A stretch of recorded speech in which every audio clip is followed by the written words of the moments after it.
우리가 계속 사도행전을 나누고 있습니다. 지난주에는 고넬료의 집에 임한 축복에 대해서 나누었어요. 다시금 정리를 해보면 베드로가 이제 자신을 찾아온 사람들과 함께 고넬료의 집에 이제 돌아갑니다.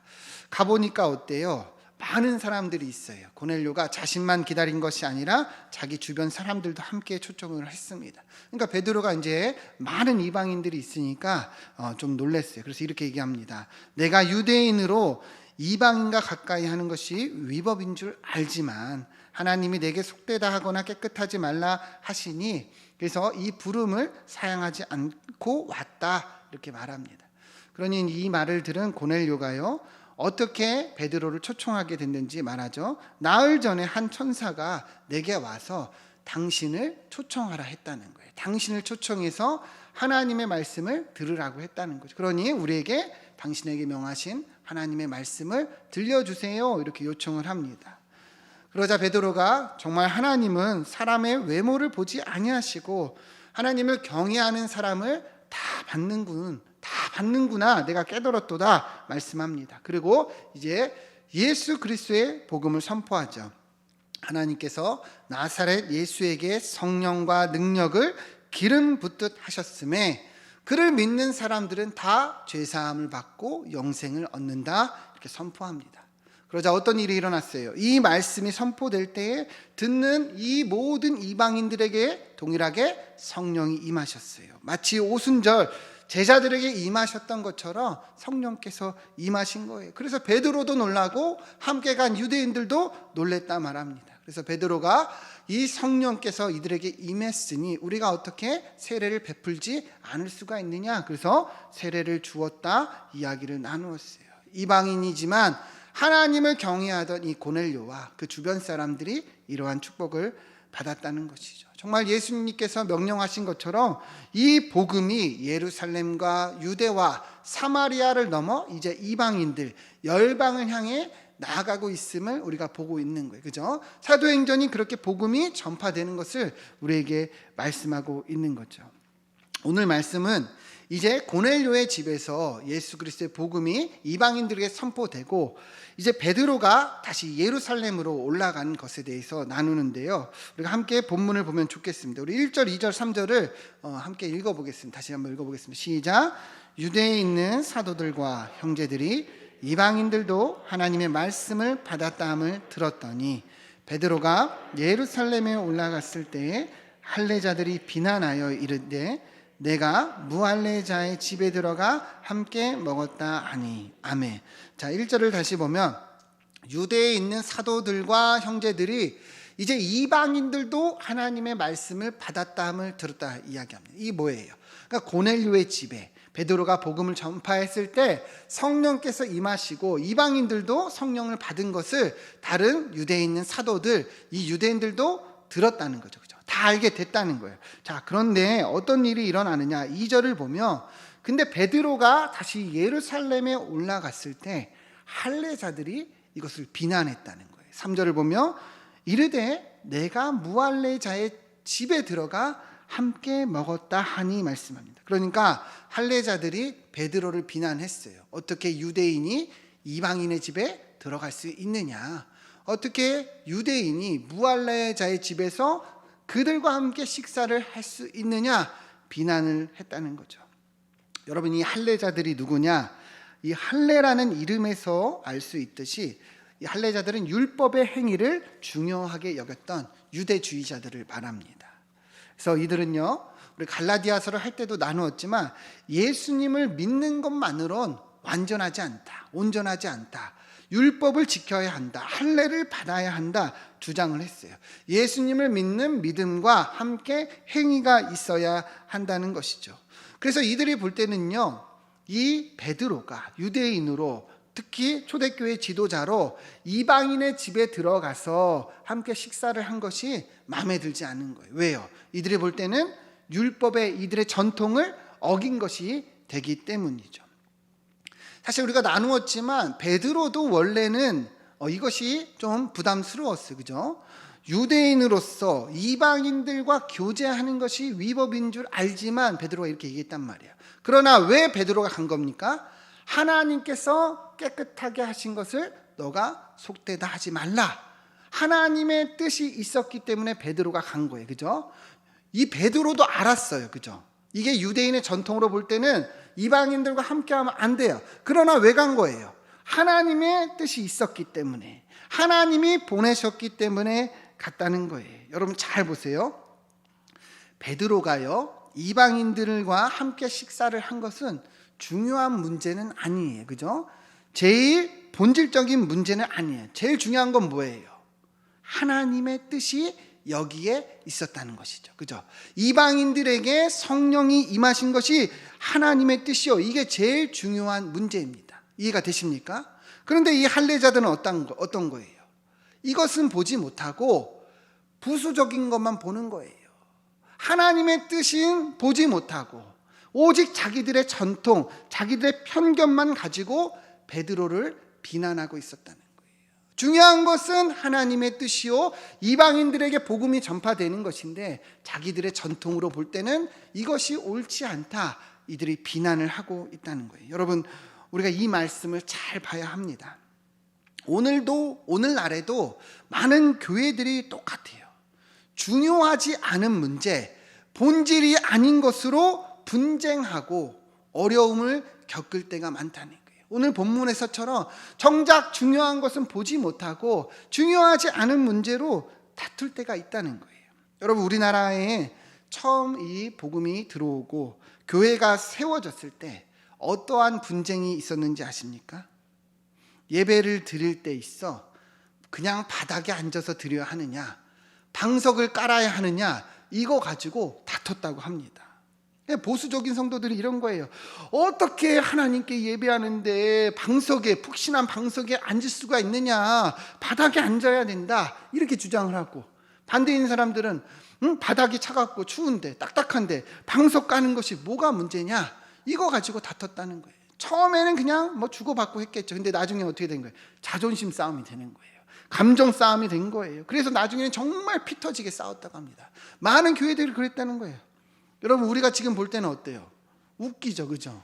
예배 드리는 데 있어서 방석을 깔던 말던, 그게 중요해요, 안 중요해요? 중요해요, 안 중요해요? 안 중요하잖아요. 뭐가 중요한 거예요? 본질이 뭐예요?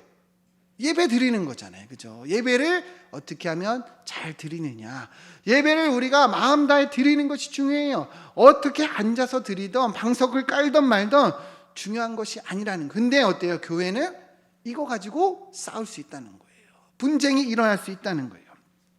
제가 어릴 때도 보면 어떤 일이 있었느냐, 많은 교회들에서 드럼을 치는 것이 맞느냐 틀리느냐, 이것 때문에 여러 의견들이 많았어요. 여러분들 아마 기억하시는 분들 있을 거예요. 많은 교회들이요, 찬양할 때 드럼을 치느냐 마느냐 이거 가지고 다퉜어요.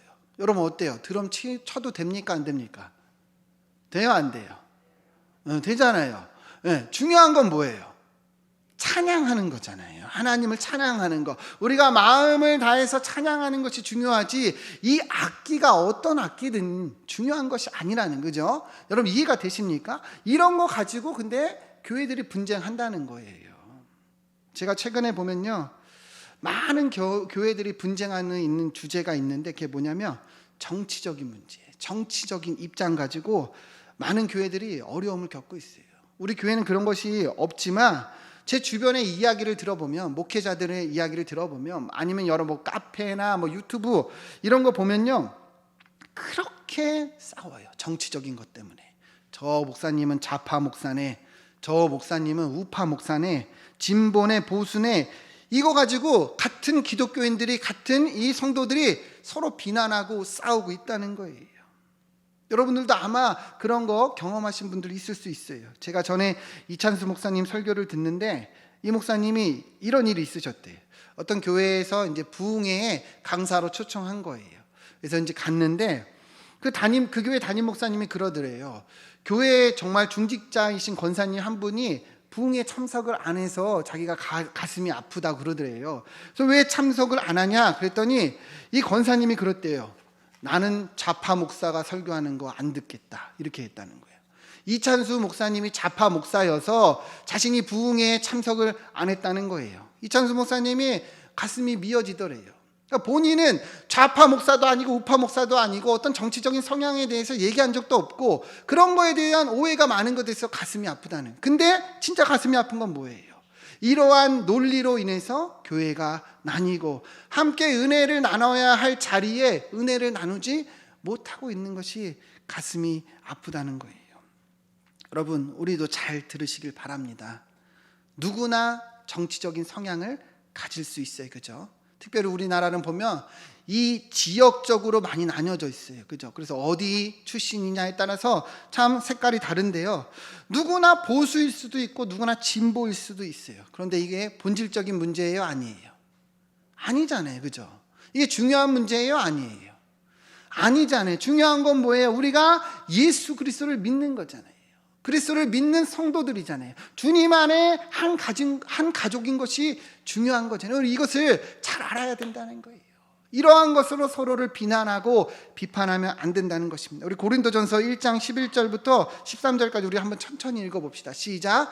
내 형제들아, 글로의 집 편으로 너희에 대한 말이 내게 들리니 곧 너희 가운데 분쟁이 있다는 것이라.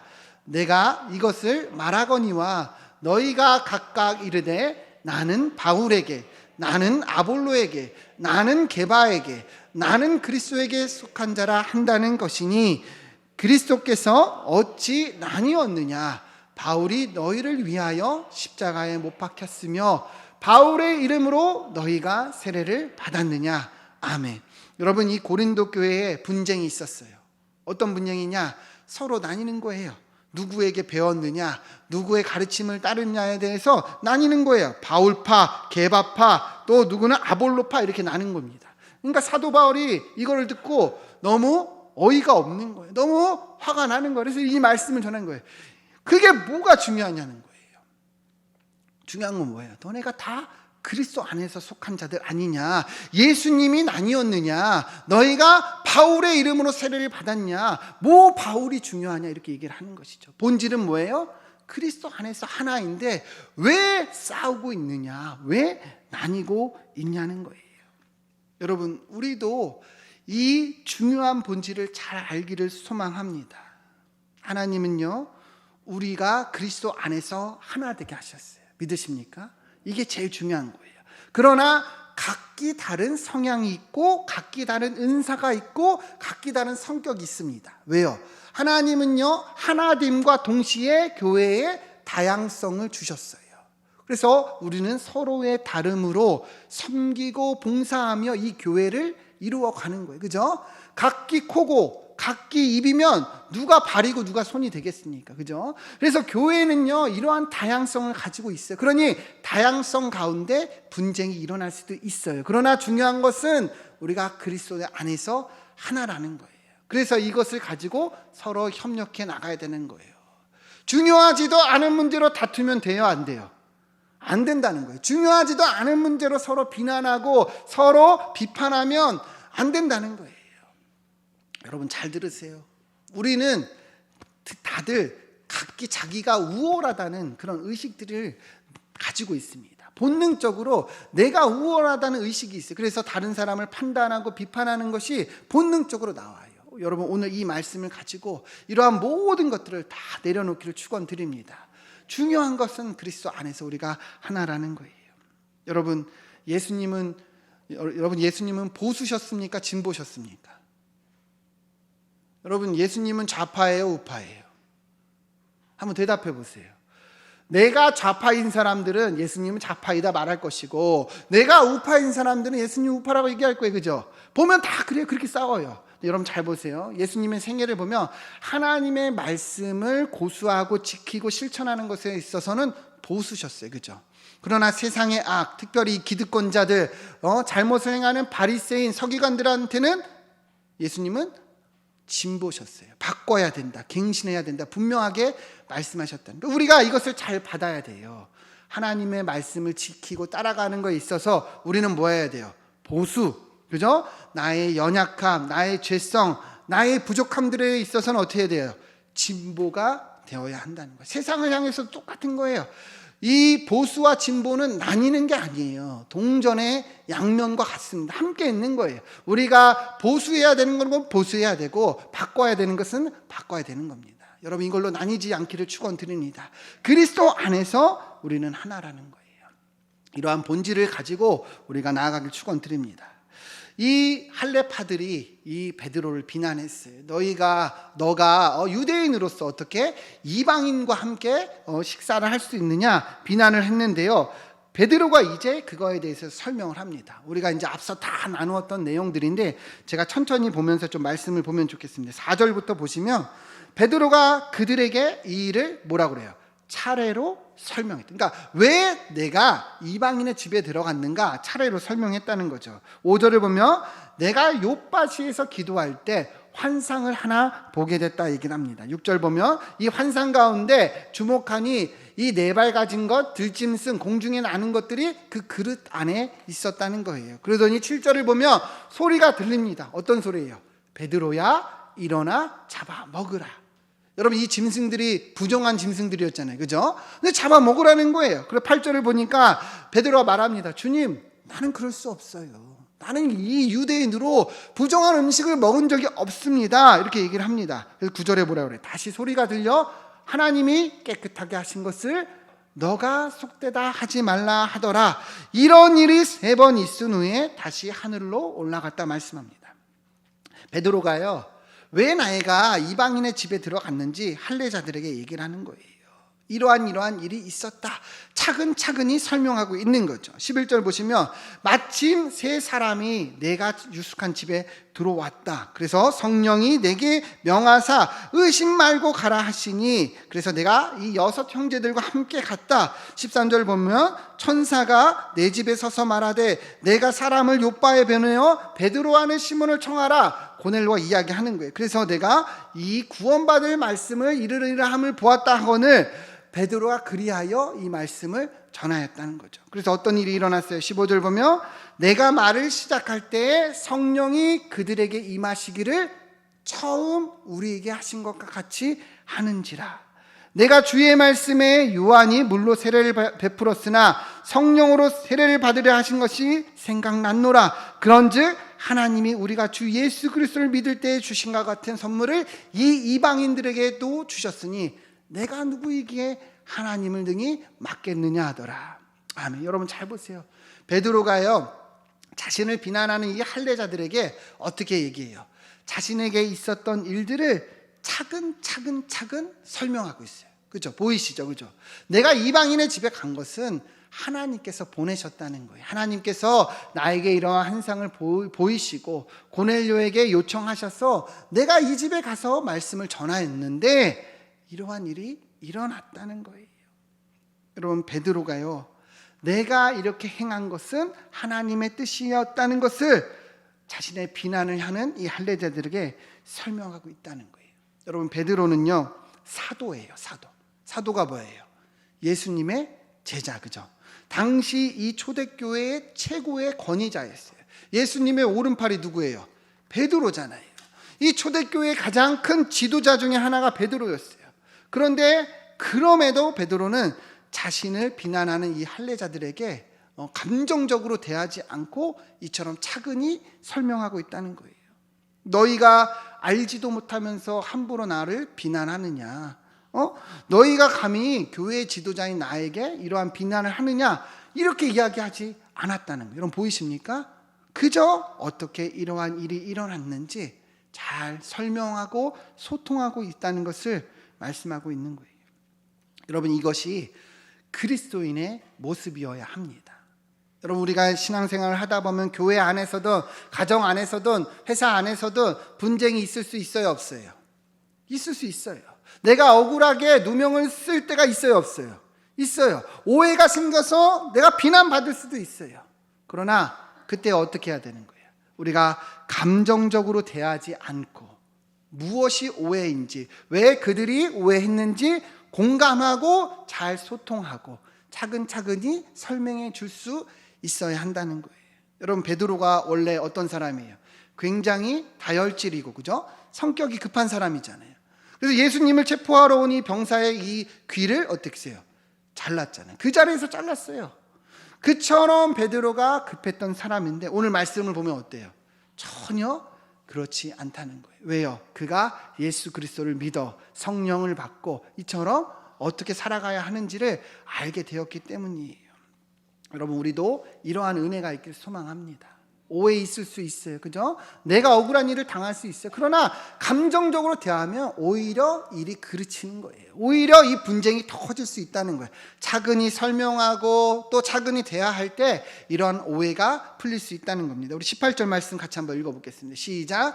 그들이 이 말을 듣고 잠잠하여 하나님께 영광을 돌려 이르되 그러면 하나님께서 이방인에게도 생명 얻는 회개를 주셨도다 하니라. 아멘. 여러분, 그래서 어떻게 일이 해결됐습니까?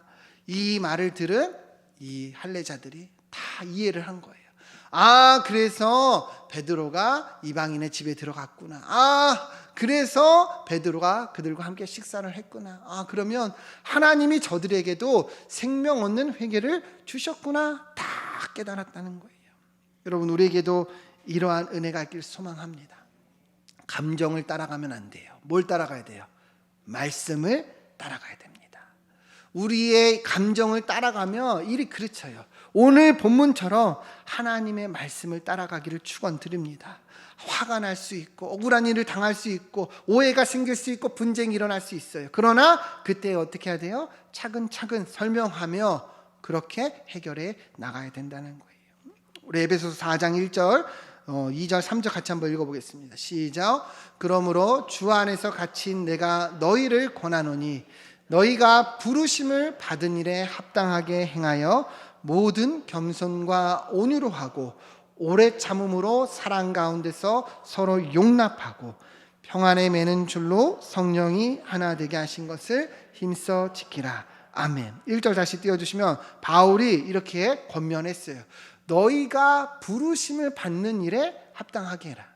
이게 뭐예요? 부르심을 받은 게 뭐예요? 우리가 그리스도인으로 하나님 부르셨다는 거죠. 하나님의 자녀로서 부르셨다는 거죠. 그거에 합당한 게 뭐예요? 2절 보면 모든 겸손, 온유, 오래 참음으로 사랑 가운데 서로 뭐하래요? 용납. 용납이 뭐예요? 용납이 뭐예요? 수용하라는 거예요. 받아들이라는 거예요. 어떻게 해요? 겸손함으로, 온유함으로 참고 사랑 가운데 용납하라는 거예요. 그래서 3절 보면 평안에 매는 줄로 성령이 하나 되게 하신 것을 힘써 지키라. 그리스도 안에서 하나 된 것을 지키라는 거예요.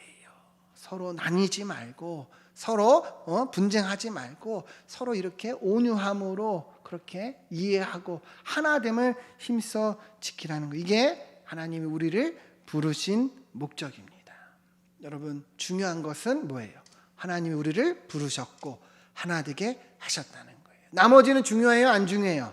안 중요해요. 비본질적인 거예요. 드럼을 치느니 방성을 깎느니 의자에 앉느니 사실 중요한 것이 아니라는 거예요. 중요한 것은 하나 되는 것, 중요한 것은 우리가 온유함으로 대하는 것, 중요한 것은 서로 사랑하는 것입니다. 여러분, 이번 한 주 우리가 살아가죠. 오늘 말씀을 마음에 잘 새기기를 소망합니다. 베드로와 같은 온유한 마음으로 잘 소통하고 대화하고 오해가 아니라 분쟁이 아니라 화평케 하는 우리의 삶이 되기를 축원드립니다. 베드로 때문에 이 일이 이제 잘 해결돼서 초대교회는요 이제 열방을 향해 나아가고 선교사를 파송하고 이방인을 향한 복음이 이제 점진적으로 시작이 되었어요. 우리를 통해서 모든 어려움이 떠나가고 주님의 뜻이 이루어지기를 주님의 이름으로 축원드립니다. 함께 기도하겠습니다.